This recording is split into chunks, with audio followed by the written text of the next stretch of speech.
नमस्कार, आप देख रहे हैं HNN 24/7 और मैं हूं आपके साथ निशी भाटिया और आप देख रहे हैं न्यूज स्पेशल। बिहार में विधानसभा चुनाव की घोषणा के बीच IRCTC घोटाले की चर्चा तेज हो गई है। सत्ता पक्ष और विपक्ष के बीच बयानबाजी भी हो रही है। साजिश के तहत चुनाव के वक्त लालू परिवार पर आरोप तय किए गए हैं।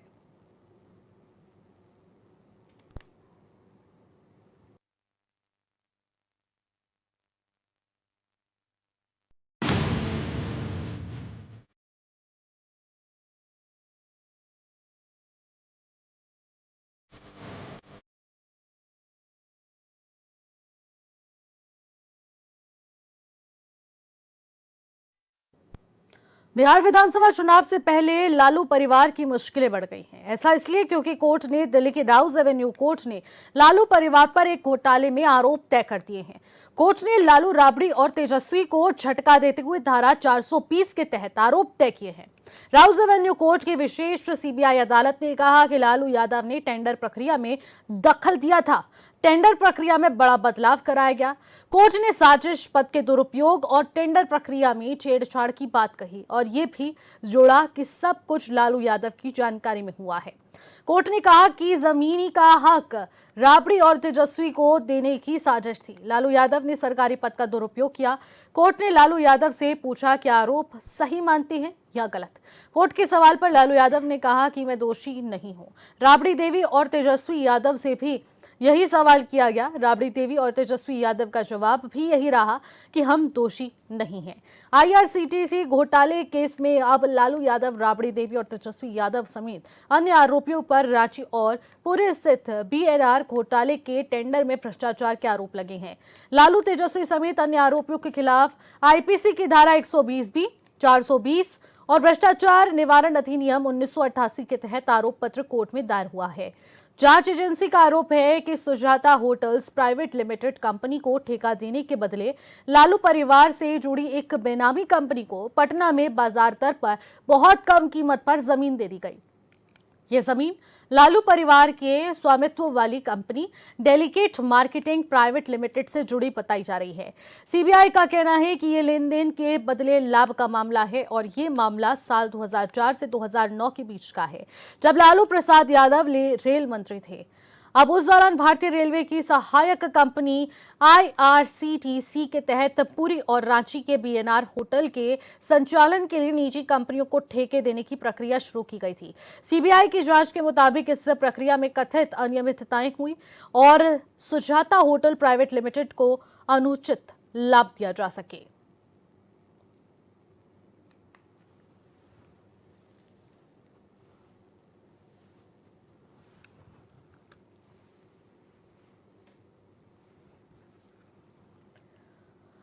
तो IRCTC घोटाले के आरोप अब तय हो चुके हैं, क्योंकि अब पूरा लालू परिवार कटघरे में है और सवालों के घेरात में आ चुका है। इस वक्त लगातार मुश्किलें बढ़ती जा रही हैं लालू प्रसाद यादव की, क्योंकि जब से बिहार विधानसभा चुनाव की घोषणा होती है, तिथियों की घोषणा होती है, उसके बाद से बिहार की राजनीति में उथल पुथल का माहौल देखने को मिल रहा है। उसी के चलते सबसे बड़ी पार्टी जो कि बिहार की मानी जाती है, अब RTD की मुश्किलें बढ़ती नजर आ रही है, क्योंकि लालू प्रसाद यादव के परिवार पर अब सवाल उठने लगे हैं। ऐसे में राजनीतिक माहौल भी गर्मा चुका है, लेकिन बिहार विधानसभा चुनाव से पहले IRCTC घोटाले की चर्चाएं भी तेज होने लगी हैं। ऐसे में IRCTC घोटाले में लालू परिवार की जो मुश्किलें बनी हैं, उस घोटाले में लालू यादव, राबड़ी देवी और तेजस्वी यादव पर आरोप तय किए गए हैं। राबड़ी देवी लालू प्रसाद यादव की पत्नी और बेटा तेजस्वी यादव आरोपों के कटघरे में हैं। साल 2004 से 2009 का ये पूरा प्रकरण है। उस समय रेल मंत्री लालू प्रसाद यादव रहा करते थे और उन्होंने रेल मंत्री रहते हुए पुरी और रांची के BNR होटलों के संचालन के लिए अपनी निजी कंपनियों को ठेका देने की प्रक्रिया शुरू की थी। ऐसे में सुजाता होटल प्राइवेट लिमिटेड को अनुचित लाभ देने के लिए इस तरीके से योजना तैयार की गई थी, जिससे कि इस कंपनी को वो फायदा पहुंच सके। और ऐसे में प्रक्रिया में अनियमितता का जब मामला सामने आया, तो उसके बाद ये आरोप तय हो गए। Sujata hotel private limited company को ठेका देने के बदले में लालू परिवार पटना में बहुत कम कीमत पर जमीन बेचता हुआ नजर आया था। अब यही आरोप तय हो चुके हैं। सामान्य प्रक्रिया है और आप सब लोगों को पता है कि ये सामान्य प्रक्रिया है और आज कोर्ट ने बुलाया था और हम लोग गए थे।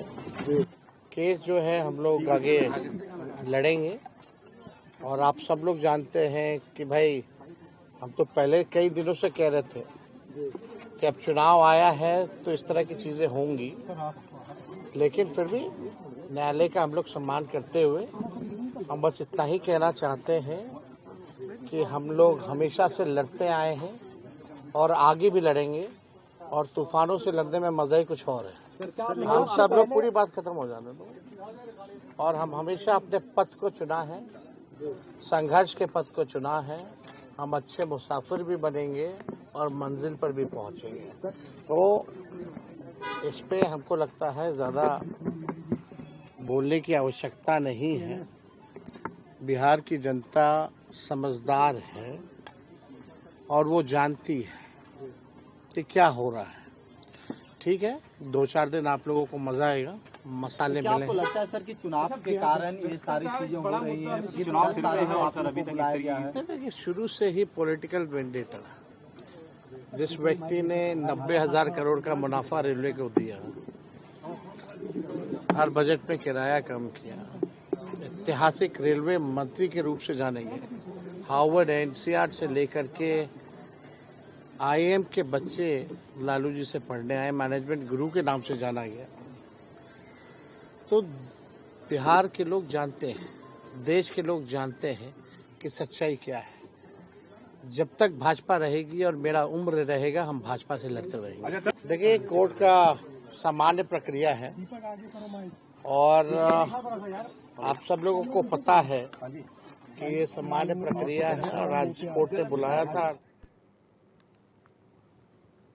तो आईआरसीटीसी घोटाले के आरोप तय हो चुके हैं और लालू परिवार की मुश्किलें बढ़ चुकी हैं, क्योंकि अब सवाल पूरी तरह से यहां उत्पन्न होने लगे हैं जब से बिहार विधानसभा चुनावों की तारीखों का ऐलान किया गया। आईआरसीटीसी घोटाले में लालू परिवार की मुश्किलें बढ़ी हैं, जिसमें लालू प्रसाद यादव और उनकी पत्नी राबड़ी देवी और बेटा तेजस्वी यादव इस वक्त आरोपों को लेकर लगातार चर्चाओं में बने हुए हैं और उन पर वो सवाल दागे जा रहे हैं कि आखिरकार ये राजनीतिक साजिश क्यों? अपनी निजी कंपनियों को फायदा पहुंचाने के लिए उस समय रेल मंत्री रहते हुए कितने नुकसान को हम लोगों ने झेला है। उसी के चलते लालू प्रसाद यादव पर तमाम बड़े सवाल उठ रहे हैं। ऐसे में घोटाले के ऊपर अब लगातार टिप्पणियां आ रही हैं और ऐसे में राजनीतिक हवा भी इसको मिलती नजर आ रही है, क्योंकि अब 2025 नवंबर में बिहार विधानसभा चुनाव होने जा रहा है और उसी के चलते सभी राजनीतिक पार्टियां अपनी अपनी जमीन खोजने की कोशिश कर रही है। लेकिन अब आरजेडी की मुश्किलें लगातार बढ़ती नजर आ रही हैं, क्योंकि उनकी खोई हुई जमीन अब लगातार यहां पर बढ़ती नजर आई। तो वहीं आईआरसीटीसी घोटाले में आखिरकार जो आरोप तय हुए हैं उसको राजनीतिक साजिश क्यों बताया जा रहा है? आखिरकार क्या कुछ उस वक्त बिहार की राजनीति में चल रहा है? ज्यादा जानकारी ले लेते हैं। अमित हमारे संवाददाता सीधे हमारे साथ जुड़ रहे हैं। अमित, आईआरसीटीसी घोटाले की चर्चाएं तेज हो चुकी है बिहार विधानसभा चुनाव से पहले। आखिरकार बिहार में इस मुद्दे को लेकर क्या कुछ चर्चाएं चल रही हैं? निश्चित, जैसा कि पहले बता दूं कि 2017 का ये मामला है जब सीबीआई ने इस केस को अपने हाथों में लिया था, लेकिन आज दिल्ली के राउज एवेन्यू कोर्ट में आईआरसीटीसी होटल के टेंडर अनियमितता मामले में सुनवाई की है, जिसमें आईपीसी की जो धाराएं लगी है लालू यादव पे, वो आईपीसी की धारा 420 की है और 120 बी की है। तो यानी इस मामले में अब पूरी तरह से उनको आरोपी तय कर दिया गया है। और साथ में राबड़ी देवी या फिर लालू यादव से जब पूछा गया कोर्ट के हवाले से, तो कोर्ट में उन्होंने साफ तौर पे जवाब दिया है कि मैं दोषी नहीं हूँ। तो इसको लेकर अब वो आगे की जो कार्रवाई होगी वो कोर्ट के सामने पेश करेंगे, वो आगे की ओर बढ़ेंगे। उसी मामले में अगर बात करें हम तेजस्वी यादव की या फिर राबड़ी देवी की, तो राबड़ी देवी और तेजस्वी यादव ने साफ तौर पे कहा है कि ये निर्दोष है, यानी हमारे पिता निर्दोष है, लालू यादव निर्दोष है और इसको लेकर भाजपा राजनीतिक खेल खेल रही है। क्योंकि अब बिहार में विधानसभा चुनाव होना है, तो विधानसभा चुनाव के इस वक्त उसी समय आखिर इस मामले की सुनवाई क्यों कराई गई? तो यानी पूरे तरह से जो भाजपा है वो लालू प्रसाद यादव के जो कद है जो बिहार में जो उनके पार्टी का कद है, उस कद के वजह से भाजपा डर चुकी है, इस वजह से ये कार्रवाई की जा रही है। अगर बात कर ले बिहार के राजनीतिक दलों की, जो पटना में जो पार्टी ऑफिसेज है, तो पार्टी ऑफिसेज में बीजेपी साफ तौर पे करिए कि दोषियों पे तो कार्रवाई होनी ही थी। ये आज से मामला नहीं चला आ रहा था, लेकिन ऐसा कोई मामला नहीं है कि ये जब बिहार में राजनीति यानी फिर बिहार विधानसभा जब शुरू हुआ है, उस वक्त ये हुआ है। कोर्ट का एक कार्रवाई का समय सीमा होता है, उस समय सीमा के हिसाब से ही इन पे आज फैसला लिया गया है। बिल्कुल अमित, आप जिस तरीके से बता रहे हैं कि बिहार की राजनीति में इस वक्त ये चर्चाएं बहुत ज्यादा तेज हो चुकी हैं, लेकिन एक तरफ देखने को मिल रहा है लालू प्रसाद यादव पलड़ा झाड़ते हुए नजर आ रहे हैं। उन्होंने कहा कि ये सारे आरोप निराधार हैं। और दूसरी तरफ राबड़ी देवी और तेजस्वी यादव भी इसी बात का जिक्र कर रहे हैं कि ये सारे आरोप निराधार हैं, हम में से कोई भी इसमें कसूरदार नहीं है। तो आखिरकार घोटाले के मामले में इन लोगों पर आरोप तय क्यों किए जा रहे हैं?